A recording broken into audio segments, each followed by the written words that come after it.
Afternoon. Welcome to another episode of Tie 24 Sports. I'm gonna say it again, Tie 24 Sports. Now you see the topic. We got the Dolphins, Titans, Lions, Seahawks. I don't know what they're trying to do, but week 4 is a big Monday night football, doubleheader.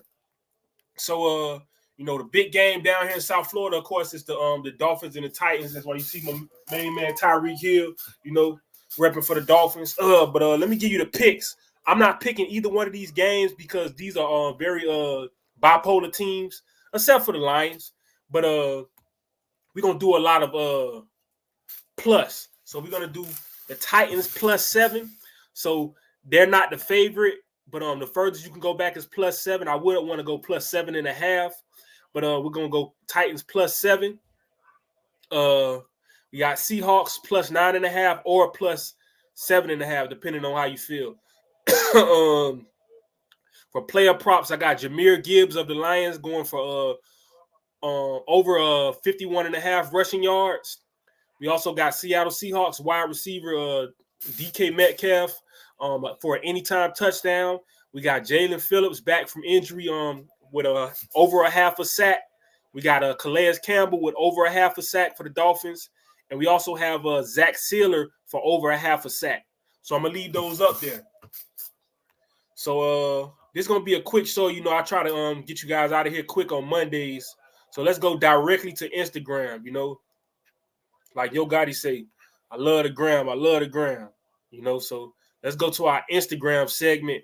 But I'm going to pull those picks right back up. No bonuses for the day, but for most shows, look out for bonuses. Matter of fact, I take that back. It may be some bonuses.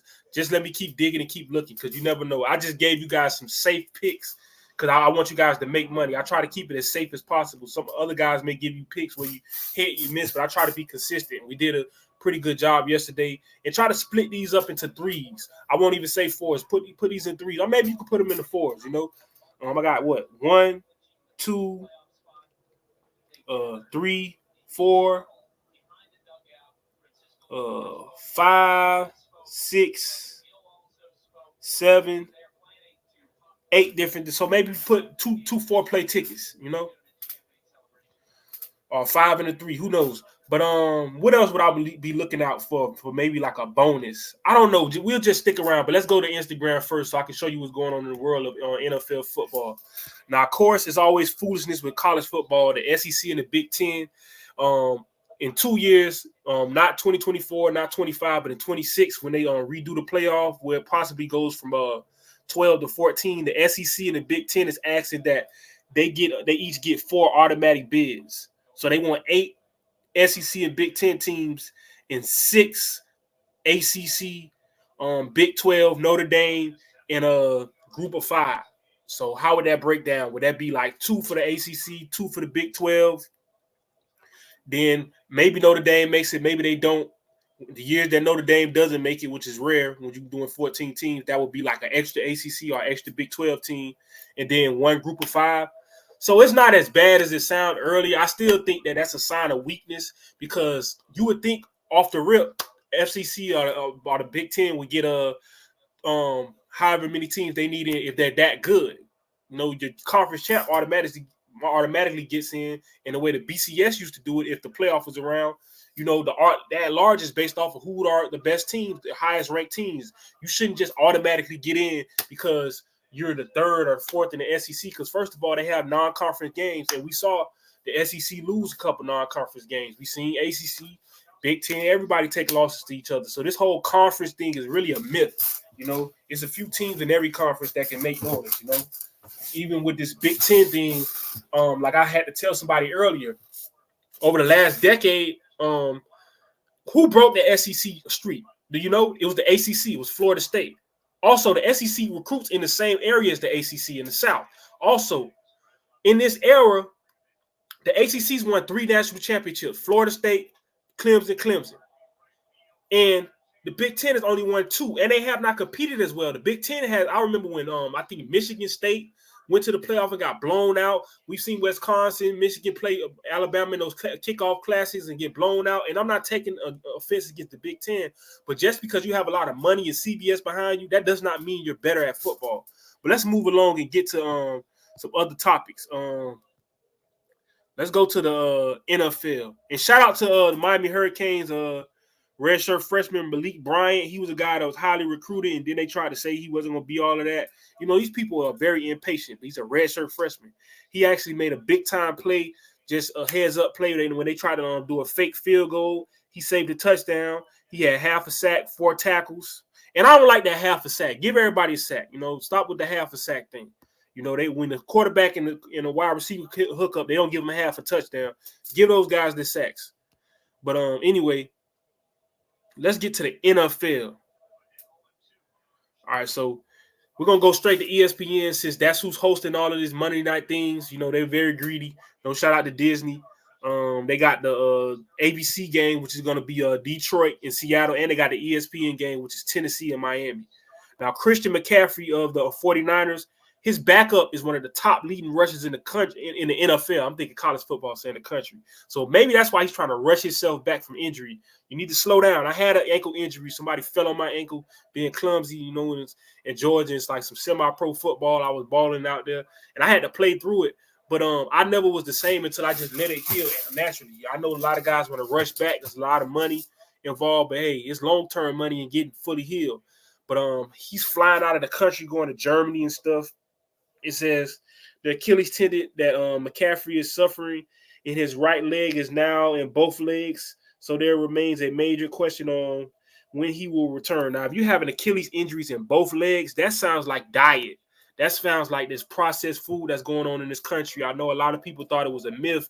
It's becoming more and more prevalent for people to have soft tissue injuries. Nobody touched them and they're getting hurt. You know, cuz up there is not their fault. But I think, you know, we got to change the way we practice. We need to go to 3 days of hitting instead of just 2.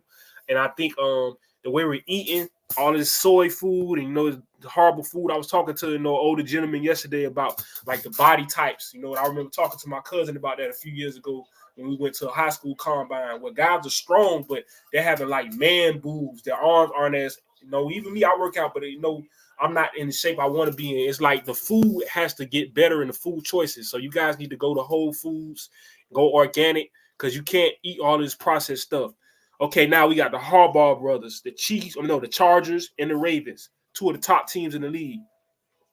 Mike McDonald on working with brothers John and Jim Harbaugh. It's a couple Mike McDonald's, but I guess this is an assistant coach. He says people ask me to compare John and Jim all the time. Personalities are unique, but the principles that they stand on and how they go about it, they end up at the same point. I mean, yeah, they're very much you know, play action, running the ball, and these are quarterbacks by trade. They played quarterback in college and one in the NFL, and you see that they rely on the running backs a lot. Versus you got a lot of these guys that never played and they think they're so smart and they want to abandon the running position. Ask the Buffalo Bills how that running game worked with the Ravens last night. Shout out to Lamar Jackson, but no. Shout out to Derrick Henry. Yeah, man, one of the greatest of all time out of the state of Florida. Then we got winning 6 Super Bowl championships was fun. Going to 9 Super Bowls was fun. Bill Belichick is quoted as saying, describing Tom Brady's mental approach to the game. And it's funny that you say that because, you know, a lot of people will criticize Tom Brady. He was going back and forth with Baker Mayfield on Fox kind of by himself, not really back and forth, because Baker Mayfield made a comment like basically alluding to Tampa Bay players are having more fun now that Baker's the quarterback compared to Tom Brady. And Tom Brady said, well, I wasn't there to run a daycare. If I wanted to have fun, I would go to Disney World with my kids. So shout out to Tom Brady, you know, with the comebacks, you know. Shout out to a Dade County or Broward County representative, depending on high school or, you know, junior high, Pop Warner. But Geno Smith will be the main attraction on Monday Night Football. I almost said Sunday night. My bad. Got to update. It's a new week. So these going to be the last 2 football games of September. With next time we see you on Thursday night, it'll be October. You know, so we're ending the summer. You know, Seahawks and Lions, pretty dope. You know, they're going to be the later games, so they'll end a little bit before the Titans and Dolphins, unless we have overtime. You never know. Okay, this is just more Christian McCaffrey talk. Adam Schefter is saying they're going to begin to ramp up Christian McCaffrey. Who knows how his calf and Achilles is going to react? That's what I'm saying. Like, it's a lot of guys that like, prime example, somebody was complaining about Jordan Love playing on the bum leg yesterday and losing to the Vikings. When I said they shouldn't have brought him back, and then they were like, "Oh, he almost threw for 400 yards." Almost is a curse word. You're a grown man, and then on top of that, don't bring up the leg and then complain. If you're gonna play through pain, play through pain. If you're not gonna play through pain, then heal. What people want to do is they want to come back hurt, and then when things don't go well, oh, I was hurt. Well, then go sit on the sideline. You know, and I'm not saying though that we don't give you credit for playing hurt. I'm not even talking about Jordan Love. I'm going to talk about the Packers organization because they have a good backup, and I'm talking about these fans. It's not Jordan Love's fault. For all you know, he was pushed out on the field. I'm watching a situation right now with a quarterback that I used to play with and a coach that I used to play for, and the quarterback is basically saying that he was forcing himself out on the field. And I'm not going to say anything more than that because I don't want to offend anybody. But I'm just saying that sometimes guys are out there because they want to play hurt. Like me, I'm the type of person, I was trying to force myself out there. But then I've seen other situations where the player is being forced out there. And either one could be wrong. You know, or either one could be right. Because I feel like if I get out there and I'm injured, the adrenaline running, I feel like I can heal better. But you never know. You know, it depends on person to person. The first player in NFL history to complete at least 85% of his passes in consecutive games. Hold on, what? So not the first rookie, but the first person. They're saying Jaden Daniels is the only person that ever completed 85% of his passes in 2 consecutive games. That's crazy. We gotta have a moment. What? Man, way to go, black quarterback. I mean, my grandma always rooting for the black quarterbacks, but yeah, this one is real. Bill Burnwell is quoted as saying, "This time last year, fellow second overall pick C.J. Stroud was emerging as a superstar for the Texans. Expecting that Daniels might be a little aggressive, but he's playing at that level. Comparing Daniels and C.J. Stroud, start. Well, we all know C.J. Stroud did big things, but Jaden Daniels, man, he Shannon Sharp says, I'm gonna take him over anybody else in that division. So he's saying over Dak, over Jalen Hurts, over Daniel Jones. No disrespect to Daniel Jones, but you got to get it together. We gonna see. I'm not gonna doubt this kid. I've learned my lesson, being an Ole Miss Rebel and seeing what he did at LSU. Though we won the games, but Jaden Daniels is nothing to play with. Former Ravens assistant coach and Jets head coach, Rex Ryan, beating on the table, saying that the Baltimore Ravens are the best team in the NFL until they beat the Chiefs. No, they're not. No, they are not. Okay, let's go to the actual NFL channel because I'm not seeing any game footage. I wanted to see some highlights from what happened yesterday. This is a lot of talk about Monday Night Football, even though they didn't mention the Dolphins. But hey, the Dolphins got to earn that publicity. Okay, what do you know? Speak of him here. So we got Tyreek Hill versus Will Levis. Will Levis is known for throwing erratic interceptions, and it's not like he doesn't know how to read defenses. He doesn't know how to throw. He could be on and off accuracy. Will Levis only throws interceptions because he tries to force the ball because he thinks he's Brett Favre. Speaking of forcing the ball, Jordan Love, one of his interceptions yesterday, probably thought he was Brett Favre, but he lost his leg. We didn't lose his leg, God forbid, but his leg is hurt. And then he's trying to sling it and force things around. He ended up throwing an interception when they were trying to, go in to catch up to the Vikings late in the game. But he came to the stadium with a Brett Favre jersey on. This another guy, Will Levis, thinking he's Brett Favre. Like, these guys got to stop with these Brett Favre fantasies, man. And then we got the Seahawks and we got Detroit at 8:15 on ABC.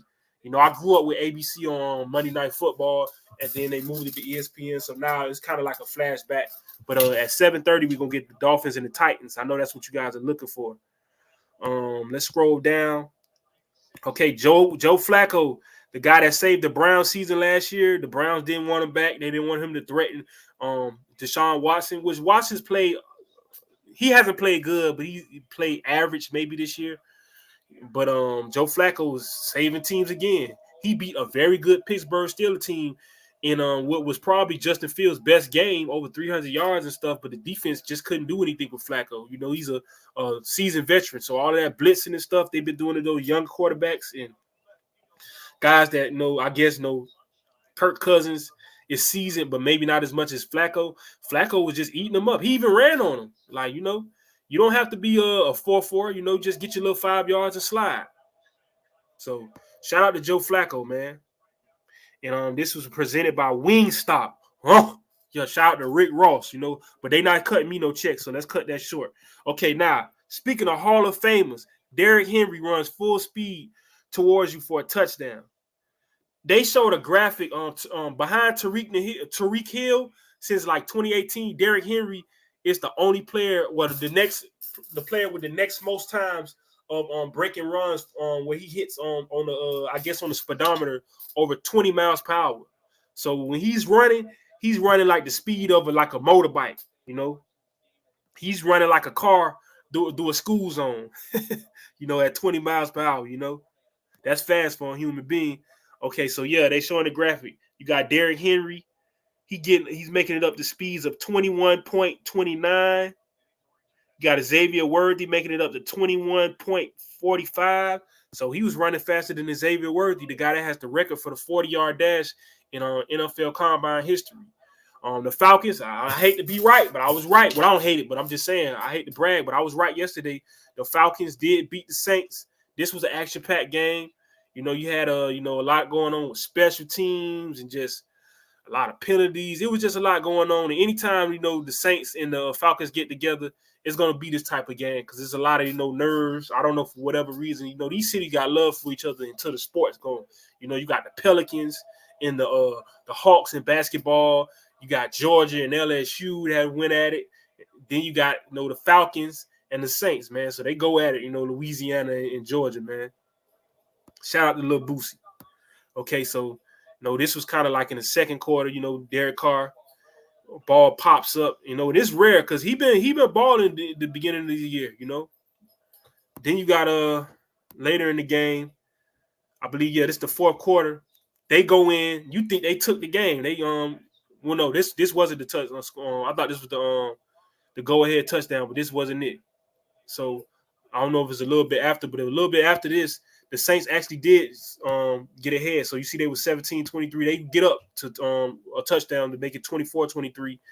And then a long 58-yard field goal would be the decider for the Falcons. So, it's time for the Dirty Birds. Y'all remember the Dirty Birds with Jamal Anderson. Yeah, man, them Falcons, they did their thing, We're going to have a rematch of this. Last time, when I don't know if this was the last meeting between the Seahawks and the Lions in Seattle. In Detroit, the Seahawks actually won in overtime. So that's why I'm putting pluses on these, to be safe. These are a couple highlights from that last game. You got Geno Smith, doing his thing. And shout out to Pete Carroll and Russell Wilson because they really helped Geno Smith, supported him and reviving his career after Rex Ryan that I showed earlier. A defensive coach kind of like sabotaged them unintentionally. I'm not going to say he did it intentionally. But, a lot of these quarterbacks get with these defensive coaches and they don't know how to mold these young quarterbacks. But it was a back-and-forth game. You saw the pick six by the Seahawks. You saw the catch. Let me show you guys. This Jared Goff trying to drive in, came up with the touchdown. With Reynolds. So it was a lot going on. It was an action-packed game. You could probably expect the same thing tonight. So that's why it's going on ABC. But that's going to be the show for the night. Get you guys out here, put those player props in, put those spreads in. We're not doing any money lines. Please donate to the channel again. Let me pull up the graphic for you guys really quick. It's $TY Rebel 22. It's down at the bottom also. And follow me on Twitter, TikTok, Instagram at TY24 Sports. Please donate at $TY Rebel 22. That's gonna be the show for the day. God bless.